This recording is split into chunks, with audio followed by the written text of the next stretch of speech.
काल राज्याचे उपमुख्यमंत्री अजित पवार यांचा बारामती विमानतळावर विमान अपघातामध्ये मृत्यू झाला। अहिल्यादेवी शासकीय वैद्यकीय महाविद्यालयामध्ये अजित पवार यांचे पार्थिव ठेवण्यात आलेले आहे। काल रात्रभर देखील या ठिकाणी कार्यकर्ते हे थांबून होते। आपण या ठिकाणी पाहू शकताय राज्याच्या विविध भागातून आलेले कार्यकर्ते हे या ठिकाणी थांबून होते। आपल्या सोबत काही कार्यकर्ते आपण त्यांचीच बातचीत काय सांगाल, कुठून आला तुम्ही? सर, आम्ही नाशिकहून आलेलो दादांच्या प्रेमापोटी। दादा गेले हे अजिबात असं वाटत नाही।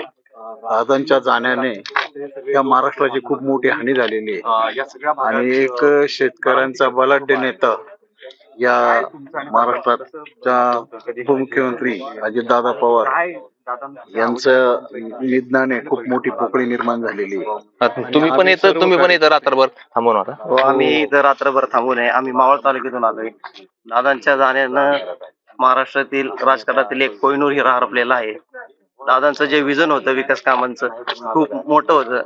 त्यांनी मागील 5 वर्षामध्ये मावळ तालुक्यामध्ये भरपूर विकास कामं केली आहे व मावळ तालुक्यामध्ये वडगाव शहर असेल, लोणावळा शहर असेल, तळेगाव शहर असेल, या ठिकाणी राष्ट्रवादीची सत्ता आली होती व दादांनी स्वतः येऊन तेथील नवनिर्वाचित नगरसेवक असेल, नगराध्यक्ष असेल, त्यांचा सत्कार केला होता व भरघोस निधी तुम्हाला देऊ असा शब्द देखील दिला।